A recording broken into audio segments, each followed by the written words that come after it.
All right, guys, I have another assistant today.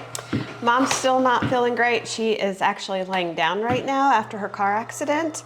And so I didn't want to do this by myself because I am not an entertainer, but this dude is. I do not entertain. I don't entertain. Yeah, he does. I really don't. He really does. I really don't. He actually is on church at World Outreach on stage. I go on stage. So, I'm animated. I don't entertain. I'm just animated. I use passion. We are going to make Rotweinkuchen today, which is a red wine cake. And for the celebration, I got us each a glass of wine. So the only reason why I'm doing this is for the wine, guys. It's really it. It's just I went to Aldi to get red wine for the German red wine cake. And guess what? I actually had to buy Italian. What the heck, Aldi? Don't tell them. Don't tell them. It's fine. They don't have to know it's Italian.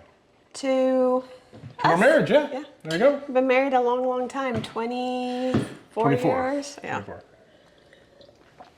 Yes, I knew that before she did. I get kudos. Give me kudos. All right, so we're gonna start out with the butter, which is 227 grams of butter. The recipe is my Uncle Peter's recipe. And my mom, like I said, she's resting. I've asked her a couple of questions. I still may make this wrong. We'll find out from my aunt or my uncle, if whichever one decides to watch it. We were just made fun of because we were using coffee, what are those called? The coffee plates. Oh yeah, coffee plates, yeah, cup plates. For you know, trying the cake because it's cute. So I actually bought some new plates too, but they're not here yet. I just find it really odd. I don't find it odd, but just surprising. You know, when you hear Germans, wine is, I mean, they do have amazing wine in Germany, by the way, but wine's not something you normally associate Germans with. It's usually beer. I was kind of half expecting this to be a beer cake, but I cannot wait for the wine. Okay, so 227 grams of butter, 227 grams of sugar, and I'm gonna go ahead and mix these together real quick, just to kind of get those incorporated. When you do the butter, make sure it is 100% room temperature so it's nice and soft. So the butter is already incorporated into the sugar. And now we've got 4 eggs. We're gonna crack all 4 eggs open and put them in there. Erin, you can help me with that. You want to put them in the bowl or in the mixer? In the mixer is fine. One thing we learned, we did a cooking class, and one thing we learned is when you break an egg, instead of breaking it on the edge right here, which could get eggshells into it, most chefs will actually just do a single crack on the countertop, on a flat countertop, so that you can slowly. That one. Okay, that was a bad one. Okay. Mine worked out just perfectly fine because I didn't tell you guys what I was doing. It's always worked well for me. It's always worked well for me. I cannot believe that just failed. Here I am telling you the better way of doing it, and I completely fail at that. Okay, I'm gonna go ahead and mix these together real quick. And I'm gonna go in with my spatula and just kind of clean off the sides because the butter's hanging onto the sides. And this is like easy. It's a quick recipe that you can throw together. I've got the oven on 390 degrees and it'll go in for about 45 minutes. So we'll do that here shortly. It's preheating though. We are gonna do 1.5 teaspoons of cinnamon, which is this one. 2 tablespoons of cocoa powder. And then we are still out of vanilla sugar. So this is 1 tablespoon of sugar and 1 tablespoon of vanilla extract.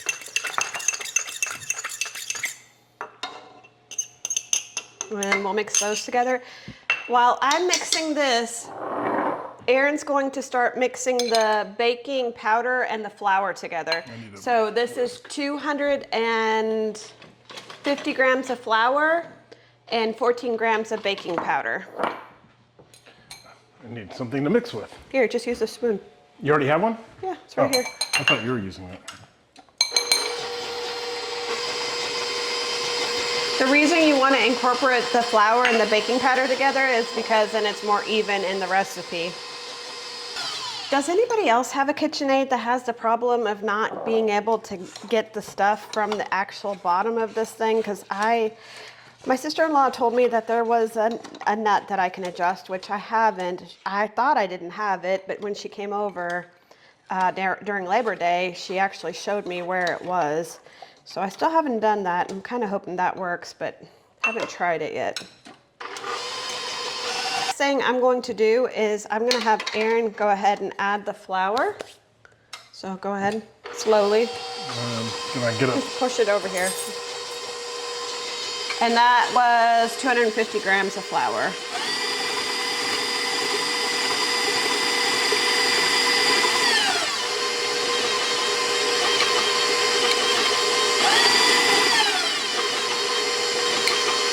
Okay, you can go a little faster.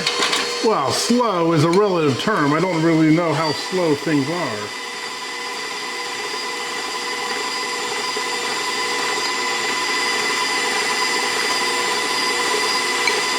Making dust over here. Ooh, I was trying to make it slower, not faster.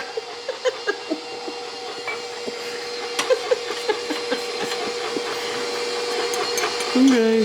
There we go. Okay, so we got that in there. And the dough is when you add your flour, make sure you add an extra 10 grams in case it all comes out at you. So before this gets too thick, we're also going to go ahead and add the main ingredient, which is the red wine, which is 125 milliliters. Slow or all the way in?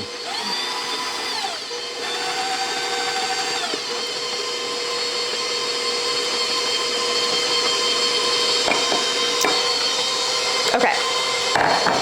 The last ingredient you can do probably several different ways. I found these at Aldi. They're little squares.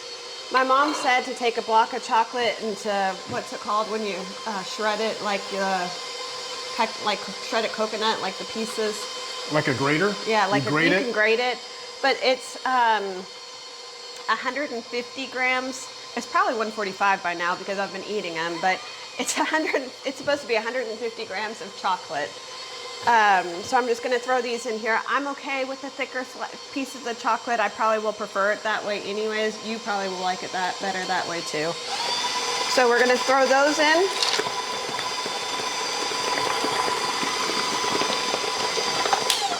Now this looks like pudding to me. It does look like pudding. It looks actually like you could just... I could eat it right out of the bowl. Just give that to your kids. You're done, all right? Well, okay, the wine. You may not want to give it to your kids, but it looks like you're done. I mean, it really does look like just pudding. Yep. All right, so it's been a long day. Need more wine. That's what we need. Actually, I don't know where the wine went, but it is our second bottle because we had to go back to the store and get another one. Yours so is right there. I told you all that I would always tell you if something went wrong. Well, the house smelled amazing. Oh my gosh, it was amazing. It smelled really good. Cinnamon and chocolate, it smelled really good. It smelled amazing. We got the cake out of the pan and it completely... The center of it reminds me of lava cake. Have you guys ever had lava cake where you had the chocolate outside, you cut it open, and then all of a sudden the ooze on the inside? That's what we had. So Mom came in here for just a minute to get a drink of water, and she looked at it and said, you used the wrong form pan. And I'm like, great, because that's the picture you sent me of the cake that I was supposed to make. So she told me I'm supposed to use this. So we had to run back to the store. We actually already been to church tonight. Yeah, we just came back. And I remade the recipe exactly the way that I told you guys, because we did try the top of it.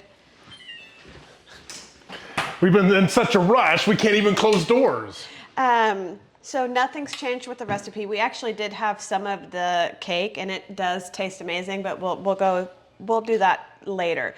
So what we're gonna do now is we're gonna put it in this 9-inch pan, and we will cook it tonight. I will let it rest tonight, and then we'll taste it tomorrow, I think. I can't wait. It's almost 8:30, and so it's 45 minutes to cook. So we will be with you a little bit later. Let me go ahead and add this to here real quick.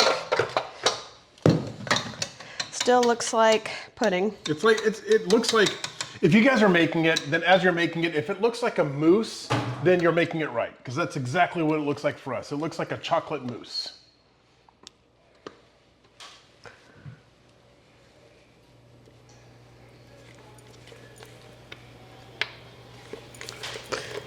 Aaron really greased up the pan to make sure that that was I correct. do not want that cake sticking. I want that thing to just kind of just come right out like Jello. I just want it to come smooth out. So we'll see.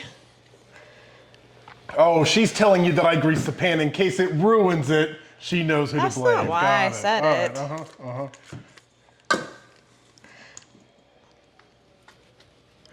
I feel like this pan's too big, but that's what Mom said, so that's what we're going to do. I wish we could have called my uncle tonight, but He was sleeping. yeah, there's 7 hours. 7 hours. Ahead of us. So this is going back into the oven for the evening, and we will have different clothes on tomorrow because it'll probably be after work tomorrow that we finish up this video, but we'll see how this one turns out.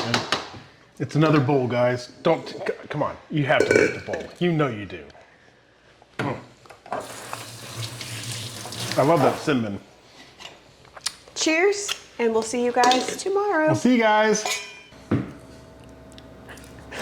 It is 24 hours later. We let the cake rest. It's out of its forms. I just put it on a serving pan.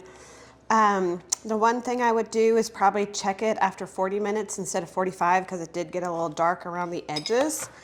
And you could put anything on top. You could put a buttercream on top. You could put anything. Germans love to have powdered sugar on top of everything. So we are just gonna do plain old powdered sugar. You can't go wrong with that. I love powdered sugar. Makes it look really pretty too. And let's go ahead and give this a little try.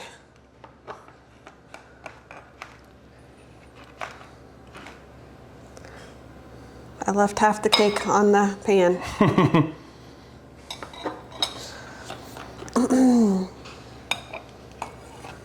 Here, sorry. You ought to show see the chocolate pieces. You got the chocolate pieces, which is actually really kind of nice. You eat a little bit of cake, and then all of a sudden you're like, "Ooh, that's nice." You get the little chocolate piece. So I can tell you, it was supposed to be smaller pieces, so they probably would have sat in different places, and Yeah. these guys probably just rested at the bottom.